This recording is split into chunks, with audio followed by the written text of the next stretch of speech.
Hey, I'm Jared, and in this video, I'm going to be going over a little bit of an example on how we work with binging, these different voices in your head, these different parts, these conflicts, these internal conflicts.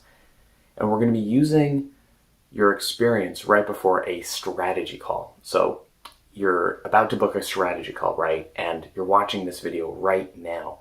And my guess is that there's some sort of anxiety, concern, fear, block, you're too busy, there's some sort of doubt, there's skepticism, there's all this stuff that's coming up. And so I want to talk about all this stuff, but from the perspective that we use at Eating Enlightenment to help people stop binging. So we're going to use this stuff that's coming up and we're going to work with it and show you how we actually work with binging as well in the actual Eating Enlightenment coaching programs. And so, my name's Jared. The reason I got into this different way of relating to food is because I was in high school and I got into wrestling, got obsessed with weight cutting and trying to fit in and exercise, and just had a lot of insecurities. I couldn't feel my body at all, couldn't feel my emotions. So I got sucked into this eating cycle that was just baffling to me, just incredibly frustrating and humiliating.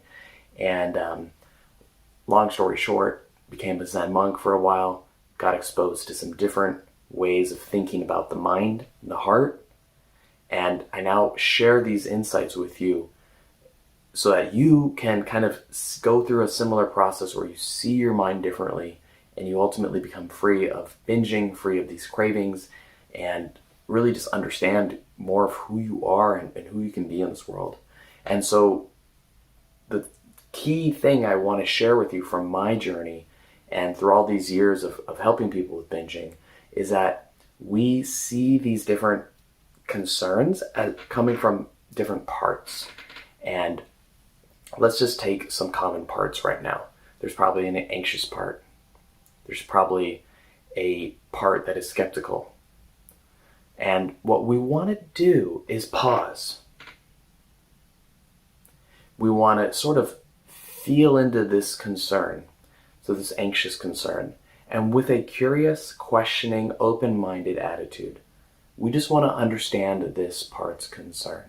Same with the doubt, same with any sort of critical voice that it might be popping up before a strategy call. All of these are possible. We want to locate one. So let's start with the anxious one and we'll kind of make our way through the other ones. The anxious one. So kind of just pause and try to sense any sort of anxiety in your body or the voice that it's speaking in, the thoughts that it might be having, and try to just maybe channel these thoughts either onto paper or out loud. And so I'll just kind of give an example. An anxious thought you might be having as well. You've tried this before, so why try it again? Or, you screwed this up last time, so what's going to stop you from screwing up again? Like that type of thing. You're not strong enough for this. There's some sort of anxious place. This type of thing. This is going to be too tough. You're going to be overwhelmed. That voice. This isn't good. And I just want you to pause and listen to that voice. You really got to pause and let there be a little space. And with a curious, questioning, open attitude, we operate on the assumption that every part is trying to protect you somehow, trying to help you. And so we just with that attitude in mind, with that assumption in mind, we just try to gently talk with this part. Oh, sounds like you're anxious. Sounds like you're trying to protect me from this strategy call because it seems like you think that if I go on the strategy call, I'll be overwhelmed or that I won't be able to succeed. Is that right? You just want to ask it a question, and usually the voice will respond. It'll sort of relax, or maybe it doesn't. And if it relaxes, then great.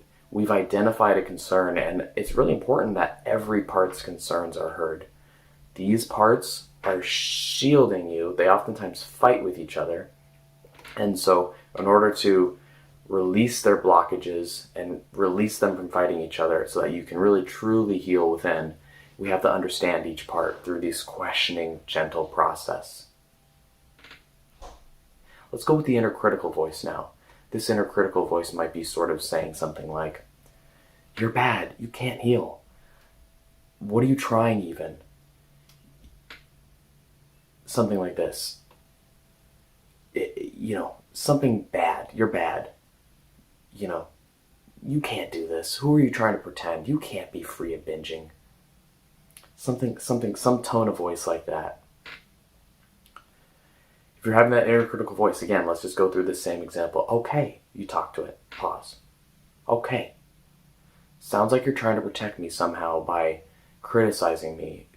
Why would you want to criticize? I know you're trying to protect. I know you're trying to protect. Is it because you're afraid that I might fail? And that so, if you stop me from even trying, that I won't have anything to be disappointed about? Something like that? Are you afraid that if I try, I'll be overwhelmed, I'll feel inadequate, and so you're criticizing me to sort of stop me from trying, to prevent me from feeling disappointed? See how that voice responds. Let's listen to it. Maybe another example. Maybe you just want to, you can't bring yourself to schedule a strategy call. For whatever reason, you have a block. Your mind just goes blank. You just can't, you forget, boom. That can be a part as well. And same thing, we try to get a feel of the part, try to get a sense of it, and then we try to speak to it. Oh, forgetful part. Seems like you're trying to protect me by making me zone out, by making me go blank whenever I'm about to schedule a strategy call. Why is that? How are you trying to protect me? Oh, if I schedule a strategy call, then I might have to face some of this inner stuff. And if I face some of this inner stuff, it's going to be overwhelming. It's going to be dangerous. So you're trying to keep me safe. You're trying to make me forget so that I don't have to go into this unsafe place.